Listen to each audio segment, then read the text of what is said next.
Jonny Garrity, you have a big smile on your face tonight. You got to be happy with that. Ecstatic, over the moon, elated, and so proud of the girls. So it's been a great day. Talk us through, I suppose, everything from the departure from Leitrim, the arrival into Croke Park. What was the atmosphere like in the camp this morning?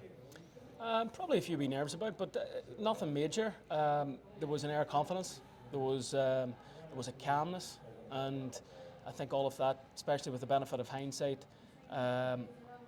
showed that we were in a good place. So as things started, we started the match very well too. So I think the girls, they were in a good place really, and the support that they got on the road down. We came down last night, and the support that we got even coming through the various townlands and villages of Leitrim was brilliant. People were out and must have knew when the bus was leaving, and there was green and gold everywhere, so it was fantastic. Talk us through the start of the game, because a couple of early goal chances there for Alva and Michelle. A few others had opportunities. None of them seemed to go in. It looked like it might not be Leitrim's day from the early exchanges. What was going through your head for those opening maybe 8 or 10 minutes? I was happy that we were creating them. I thought that as long as we are creating them, that they will be taken at some point. And probably the main thing that was worrying me was the ball handling early on. There was a shower just with throwing, and it was extremely greasy out there. It took us a while, and maybe add in a few nerves on top of that, and we were coughing up a lot of possessions probably early on. But when we got the ball moving, we were opening Tyrone up, and as you say, we had, I think, 2 very early goal chances and probably a third one over the course of the half, and that we didn't take. We did take 2. We could have come out with 5, but as I said to them at half time, if we create 5 chances in the second half and get another 2 or 3 goals, we're going to be extremely hard to beat. So just keep doing what we're doing. Of course, you managed to do that. 3 goals in total. The penalty, probably the big key point that put 7 points between you at a key point in the game with about 15 minutes to go. How important was it from that attack? Because it's a great ball in from Alva. Myrne caught it well, turned, and just got pulled out of it in the penalty box. Clear penalty. But from your point of view, how important was it that you put that 7-point gap between the sides? It was hugely important. The resulting 15 minutes of play showed how important it was, because we needed every single point that we had amassed at that point. So it was absolutely massive. It was a brilliant penalty. It was a brilliant move in the build up to the penalty that we won, and obviously it gave us a numerical advantage there with the yellow card for the next 10 minutes as well. Tyrone done extremely well with 14 players. I knew when it was a yellow card that it's not necessarily an advantage, because you see a lot of teams galvanise around their 14 players and make it difficult, and Tyrone done really well in that period, and then obviously pushed on in the last 5 minutes when they were up to 15 again. It took everything we had to hold out, and it's a tip of the hat to what a really good team we were playing against today. Of course, a few players didn't quite make the 16 minutes. Michelle Guckian made way about 10 minutes from the end. Leah Fox probably played longer than you might have liked coming into the game, given the injury she carried into the game. Like Shiva Quinn coming in, having to be replaced later on, just hasn't probably been involved in much in the last few weeks. How important was it for the group of girls that finished the game, from a confidence point of view, going into a senior campaign next year? Or has it even crossed your mind yet? It hasn't really. It hasn't really crossed our mind yet. We're going to look at that closely over the weeks and months ahead. That's going to be fun.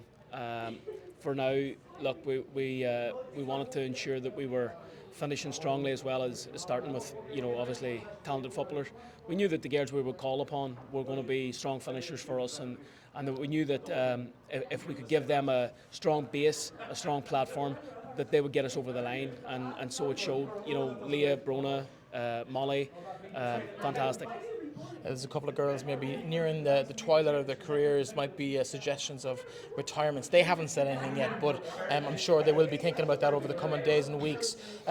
Hopefully keeping some of those players in their maybe early to mid-30s. Yeah, we'll be keeping them all. They're not allowed to retire, so there's absolutely no reason for them to retire in terms of their physicality or fitness, and I think that their hunger is as apparent as it ever was. I expect to see everybody back again next season, and I expect to add more strength and depth as well. I suppose looking at that campaign with a bit of realism, people outside the county might not appreciate exactly how tough it is to get the best players in the county out, and with commitments, and geography is a huge factor as well within the county, and also players based in all over the country. Are you looking forward to that challenge? Well, it's been a challenge over the course of this season and last, and in both cases we've got really, really good players out. I think probably there are even further players out there who would be of county standard, and those are the gears we want out to help take us to the next level. Maybe we won't get everybody out, but we're going to have a good team, and we'll be doing our best to get girls out. And I think that, look, the achievements of this season will add encouragement, and if players aren't interested in playing senior football and pushing on, trying to get out of Division 4 of the National League, then we move on and concentrate on those that are up for that challenge. I know today's an absolutely massive high. Any regrets over the season? Is that Division 4? Does that irk a little bit? It does, but look, we said after that defeat that if we go ahead now and win a Connacht and win an All-Ireland, there won't be much talk of the National League Division 4 semi-final. Thanks for proving me wrong, but what I would say is this completely overshadows the disappointment. And look, we didn't get out of Division 4 because we didn't produce the performance that we were capable of. That's the challenge for early next season. So no, look, that'll happen when we earn it, and until then we'll plan for next season of Division 4 in senior football. Well, listen, there's not a whole pile of managers that managed to bring home some silverware to Leitrim. Never mind 2 in the one season. You're writing yourselves into the history books. Maybe more to come in the future as well. Jonny, congratulations. Fantastic results. Well deserved for yourself and the players. It's been a joy following you all season. Thanks, Breffin. Thank you.